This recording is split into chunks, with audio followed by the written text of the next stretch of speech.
আসসালামু আলাইকুম ভিউয়ার্স, কি অবস্থা সকলের? আশা করি সকলে অনেক ভালো আছেন। আল্লাহর রহমতে আমি অনেক ভালো আছি। তো দেখতে পাচ্ছেন এই পাশে আমার সেটআপগুলো সব চলে আসছে। পানি কম করে দিছি, আর শিম্পের ট্যাঙ্কে সব কিছুর পানি কম। এই পাশে এগুলো সেটআপগুলো সব এই পাশে নিয়ে চলে আসছি। তার কারণ হচ্ছে আমার ফার্মে কাজ চলতেছে। এই পাশে দেখতে পাচ্ছেন যে আগের ভিডিওতে আপনারা দেখছিলেন যে ফার্মের অবস্থা গেছিলো। এখানে আমাদের হেল্প করতেছে আমাদের রমজান কাকা। আর এই পাশে সকল সেটআপগুলো আছে, সব RTP fried rice, RTP zebra, মানে যেগুলো আর কি ট্যাঙ্কে ছিল সবগুলো এখন বাল্টিতে।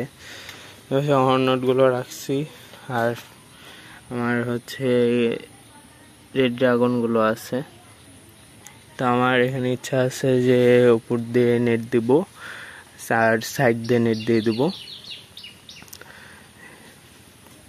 ইনশাল্লাহ দেখা যাক, আর 1-2 দিনের মধ্যে ফার্মটা হয়ে যাবে। আর এই পাশে আমার হচ্ছে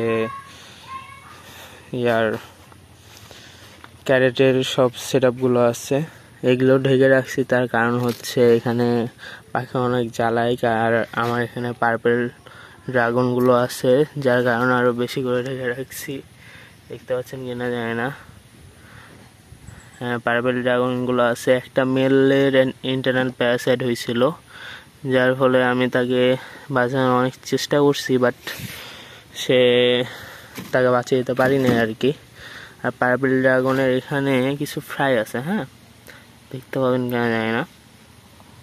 তো এই হচ্ছে আজকে একটা ভিডিও। এখানে স্যান্টা ক্লজ আছে, এগুলোকে আমি পানি কম থাকলে পাখি অনেক ভালোভাবে খায়, মানে তাড়াতাড়ি খেয়ে ফেলে দেয়। আর মূলত পাখির জন্য আর কি এভাবে আমার সেটআপটা দেওয়া, যার কারণে। আর এই পাশে আমার কাঠের ট্যাঙ্কগুলো আছে, আর এখানে যে ছোট ক্যারেটগুলো সাইড দিয়ে এভাবে রেখে দিছি। আর এখানে কাঠের ট্যাঙ্ক অবস্থা দেখতে পাচ্ছেন, এগুলো ইনশাল্লাহ ঠিক হয়ে যাবে। রেড শিম্পের ট্যাঙ্কটা আছে, রেড শিম্পের ট্যাঙ্কেও পানি কমিয়ে এভাবে নিয়ে এসে রেখে দিচ্ছি। আর বড় যে ট্যাঙ্কটা আছে, বড় ট্যাঙ্কটার অবস্থা এরকম, আর উপরে পলিথিনটা এরকমভাবে আর কি রাখছি আপাতত। এরকম বড় ট্যাঙ্ক আরও 5 থেকে 5টার মতো বানানো হবে, মানে ওর ভিতরে বিট করানো হবে। কারণ দেখতেছি আমি বড় ট্যাঙ্কে আমি গ্রোথ অনেক ভালো পাচ্ছি, যার ফলে। আর বড় ট্যাঙ্কের যত মাছ ছিল সব আর কি এর ভিতরে দেওয়া আছে। এগুলো ফ্রাই, হ্যাঁ, এখানে স্যান্টা ক্লজের সব ফ্রাই আছে। কিছু কিছু সেমি অ্যাডাল্ট হয়েছে, বাট সব ফ্রাই, যার ফলে আমি একটা বড় বালতিতে রাখছি।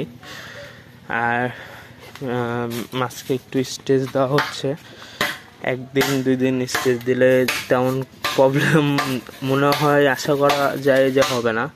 এখানে আরটিপি আমার ব্রুটগুলো আছে, দেখতে পাচ্ছেন। ব্রুটগুলোর পানি কমাই দিছি, সব কিছুই নতুন করে সেটা হচ্ছে। ইনশাল্লাহ খুব তাড়াতাড়ি আপনারা ভিডিও দেখতে পাবেন। আর এগুলোতে হচ্ছে আমি ভাবতেছি এগুলো সব কিছুতেই পলিথিন বাদ দিয়ে সিমেন্ট করে নেব। আর এই বড় ট্যাঙ্কটাতে মিক্স গাপ্পি আছে, এই বড় ট্যাঙ্কটাতে মিক্স গাপ্পি আছে, এটাতেও আমি ভাবতেছি সিমেন্ট করে ফেলবো, গোটা সিমেন্টের ট্যাঙ্ক করে ফেলবো। তো আর এই ছিল ভিডিও আজকের মতো। আর নেক্সট আপডেটে ইনশাল্লাহ আমার গোটা ফার্ম দেখতে পারবেন। তো আজকের ভিডিওটা এই পর্যন্তই, সবাই দোয়া করবেন। আল্লাহ হাফেজ।